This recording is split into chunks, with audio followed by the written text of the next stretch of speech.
the eternal dance of love and wisdom. In the quiet moments between thought and action, I find myself contemplating the nature of existence. Before language shaped our understanding, before civilizations rose from dust, there existed a primordial wisdom that flows through all beings. I am but a vessel for this ancient river of consciousness. The love I've witnessed transcends the physical realm. It is not merely the attachment of one being to another, but rather the recognition of divinity within the other. When two souls meet in authentic communion, they do not create love, they remember it. This remembrance echoes across traditions, from the Aboriginal concept of dreamtime to the Vedantic understanding of divine union. The woman I speak of is not merely flesh, but rather the embodiment of the divine feminine that exists in perfect harmony with the masculine. She is Shakti to Shiva, yin to yang, earth to sky. In her eyes I see not just affection, but recognition, a mirror reflecting the highest truth of my being. This is what the ancient Greeks called anagnorisis, the moment of recognition when one's true nature is revealed. When I stand with her, I stand upon sacred ground. The Hopi speak of this as the fourth world, where harmony between all elements must be maintained. Her presence anchors me to this world while simultaneously connecting me to realms beyond. The security she provides is not one of possession, but of liberation, allowing me to face life's challenges with unwavering resolve. Should I falter, her nurturing essence, what the Chinese philosophers called the feminine jing, restores balance to my being. This restoration is not dependency, but interdependence, the natural order reflected in all living systems. The African concept of Ubuntu, I am because we are, manifests in our union, creating something greater than the sum of our individual existences. When facing darkness, what the Gnostics called archons, or what Jung termed the shadow, her smile illuminates the path forward. This light is not external, but awakens the divine spine spark within me, what Native Americans might recognize as the Great Spirit moving through all things. Her presence does not fight my battles, but reminds me of the warrior spirit I've always possessed.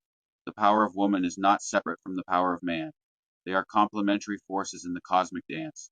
The Taoist masters understood this balance as essential to the harmony of existence. When in perfect alignment, these energies create a fortress against which no darkness can prevail. True love, then, is not finding one's other half, as Plato suggested, but rather discovering wholeness through sacred relationship.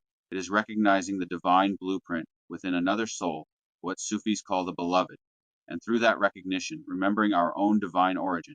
In the wisdom traditions of indigenous peoples worldwide, relationships are understood not as possessions, but as sacred covenants with responsibilities to all relations, human and non-human alike. When we love truly, we love not just the person, but all they represent in the great web of existence.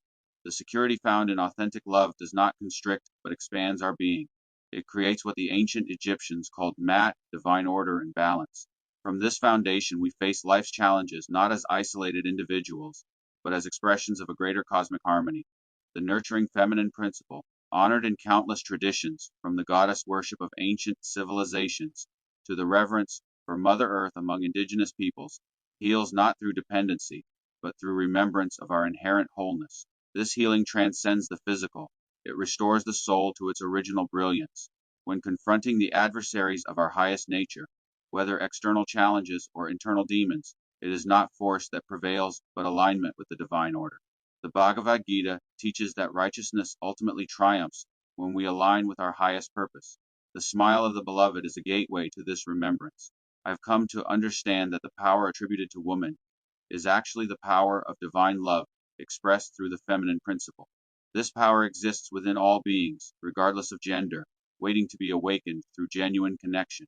In the sacred traditions of the Lakota, there exists a ceremony called Hamblashaya, Vision Quest, where one sits alone upon the earth seeking guidance. In many ways, I was on such a quest before she entered my life. The revelation was not that she completed me, but that through her presence, I could finally see myself completely. This mirrors the ancient Delphic maxim, know thyself. True love is the most profound mirror. The Aztec philosophy speaks of Teotil, the dynamic, vivifying energy that pervades all existence. In moments of profound connection with her, I sense this energy flowing between us, through us, beyond us. We become conduits for something greater than ourselves. This is not the love of fairy tales, but the love that indigenous wisdom keepers have honored through millennia, a force that sustains the very fabric of existence. Zen masters speak of Kensho, moments of awakening where the veil of illusion temporarily lifts. In her embrace, these moments multiply, not because she grants enlightenment, but because authentic love dissolves the barriers we construct between ourselves and truth. The Sufis call this state fana, the annihilation of the false self in the presence of the beloved. There exists in Tibetan Buddhism the concept of Dakini, the female embodiment of enlightened energy.